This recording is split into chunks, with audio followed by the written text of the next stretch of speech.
রাধে রাধে বন্ধুগণ, জয় শ্রীকৃষ্ণ। সমগ্র শ্রীমৎ ভগবদ গীতা এবং বাংলা অনুবাদ শুনতে সঙ্গে থাকুন। আজ শ্রীমৎ ভগবদ গীতার দশম অধ্যায় বিভূতি যোগ, শ্লোক 19 এবং 20। ওম নমো ভগবত বাসুদেবায়।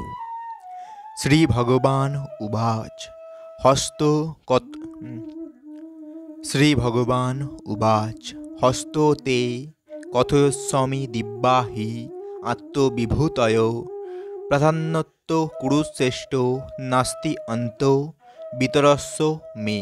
অর্থাৎ পরমেশ্বর ভগবান বললেন, হে অর্জুন, আমার দিব্য প্রধান প্রধান বিভূতিসমূহ তোমাকে বলবো, কিন্তু আমার বিভূতিসমূহের অন্ত নেই।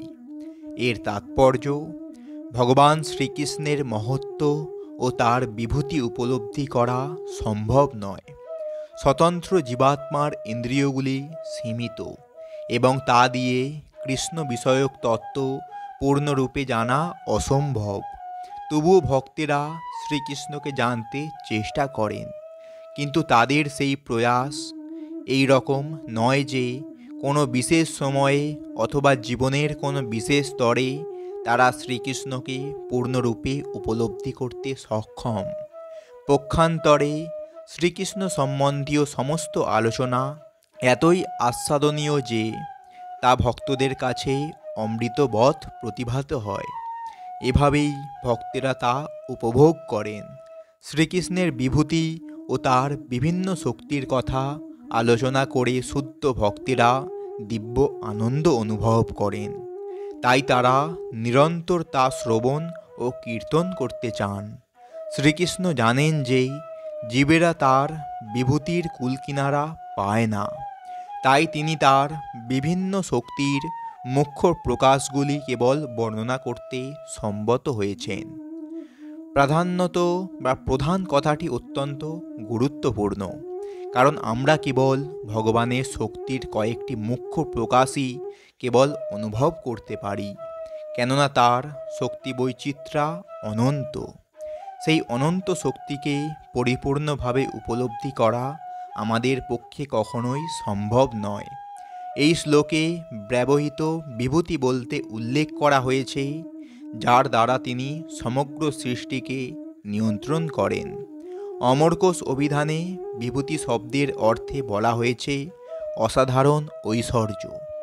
নির্বিশেষবাদীরা অথবা সর্বেশ্বরবাদীরা পরমেশ্বর ভগবানের অসাধারণ বিভূতি ও তার দিব্য শক্তির প্রকাশ উপলব্ধি করতে পারে না। জড় ও চিন্ময় উভয় জগতেই ভগবানের শক্তি ভিন্ন ভিন্ন প্রকাশের মাধ্যমে ব্যক্ত করা হয়েছে। এখানে শ্রীকৃষ্ণ বর্ণনা করেছেন একজন সাধারণ মানুষও কিভাবে তা অনুভব করতে পারে। এভাবেই ভগবান তার অনন্ত শক্তিকে কেবল আংশিকভাবে বর্ণনা করেছেন। শ্লোক 20। ওম নমো ভগবত বাসুদেবায়। অহম আত্মা গুড়াকেশ সর্বভূত আশয়স্থিত। অহমাত্মা গুড়াকেশ সর্বভূতাশ্বস্থিত। অহমাদিশ্চ মধ্যং চ ভূতানামস্ত এব চ। অর্থাৎ, হে গুড়াকেশ, আমি সমস্ত জীবের হৃদয়ে অবস্থিত পরমাত্মা। আমি সর্বভূতের আদি, মধ্য ও অন্ত। এর তাৎপর্য, এই শ্লোকে অর্জুনকে গুড়াকেশ বলে সম্বোধন করা হয়েছে, অর্থাৎ যিনি নিদ্রারূপী তামসকে জয় করেছেন। যারা অজ্ঞানতার অন্ধকারে নিদ্রিত, তারা কখনোই জানতে পারে না পরমেশ্বর ভগবান কিভাবে বিবিধ প্রকারে জড় ও চিন্ময় জগতে নিজেকে প্রকাশ করেন। তাই অর্জুনকে শ্রীকৃষ্ণের এভাবে সম্বোধন করা অত্যন্ত গুরুত্বপূর্ণ। অর্জুন যেহেতু এই তামসের অতীত, তাই পরমেশ্বর ভগবান তাকে বিভিন্ন বিভূতির কথা শোনাতে সম্মত হয়েছেন। শ্রীকৃষ্ণ প্রথমে অর্জুনকে জ্ঞাপন করেছেন যে তার মুখ্য বিস্তারের মাধ্যমে তিনিই হচ্ছেন সমস্ত বিশ্ব চরাচরের আত্মা।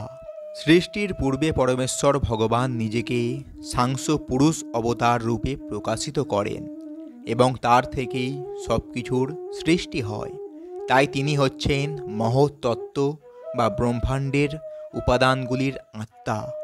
সমগ্র জগৎ শক্তির সৃষ্টির কারণ নয়। প্রকৃতপক্ষে মহাবিষ্ণু মহৎ তত্ত্ব বা সমগ্র জড়শক্তিতে প্রবেশ করেন। তিনি হচ্ছেন আত্মা। মহাবিষ্ণু যখন প্রকটিত ব্রহ্মাণ্ডগুলির মধ্যে প্রবেশ করেন, তখন তিনি আবার প্রতিটি সত্তার অন্তরে পরমাত্মা রূপে নিজেকে প্রকাশিত করেন। আমরা উপলব্ধি করতে পারি যে চিন্ময় স্ফুলিঙ্গের উপস্থিতির ফলেই জীবের এই জড় দেহ সক্রিয় হয়। এই চিন্ময় স্ফুলিঙ্গ ব্যতীত দেহের কোনো রকম বিকাশ হতে পারে না। তেমনি পরমাত্মা শ্রীকৃষ্ণ প্রবেশ না করা পর্যন্ত জড় জগতের কোনো রকম বিকাশ হতে পারে না। সুবল উপনিষদে বর্ণনা করা হয়েছে, পরম পুরুষোত্তম ভগবান পরমাত্মা রূপে সব কয়টি প্রকটিত ব্রহ্মাণ্ডেই বিরাজমান। শ্রীমদ্ ভাগবতে 3টি পুরুষ অবতারের কথা বর্ণনা করা হয়েছে। সেগুলি আবার শাক্ততন্ত্রেও বর্ণিত আছে। বিষ্ণুত্র ত্রিণী রূপাণী পুরুষানাখ্যা বিদু। পরম পুরুষোত্তম ভগবান এই জড় জগতে কারণদশাই বিষ্ণু, গর্ভদশাই বিষ্ণু ও ক্ষীরদশাই বিষ্ণু, এই 3 রূপে নিজেকে প্রকটিত করেন। ব্রহ্মসংহিতায় মহাবিষ্ণু বা কারণদশাই বিষ্ণুর বর্ণনা আছে।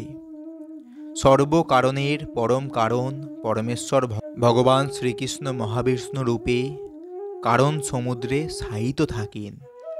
সুতরাং পরম পুরুষোত্তম ভগবান হচ্ছেন এই বিশ্ব ব্রহ্মাণ্ডের মূল তত্ত্ব, প্রকটিত বিশ্ব চরাচরের পালনকর্তা এবং সমগ্র শক্তির সংহারকর্তা। তো বন্ধুগণ, এটাই ছিল শ্রীমদ্ ভগবদ্ গীতার দশম অধ্যায় বিভূতি যোগের শ্লোক 19 এবং 20। এইরকম সম্পূর্ণ শ্রীমদ্ ভগবদ্ গীতা এবং বাংলা অনুবাদ শুনতে আমাদের এই চ্যানেলটিকে সাবস্ক্রাইব করবেন এবং সঙ্গে থাকবেন। রাধে রাধে, জয় শ্রীকৃষ্ণ।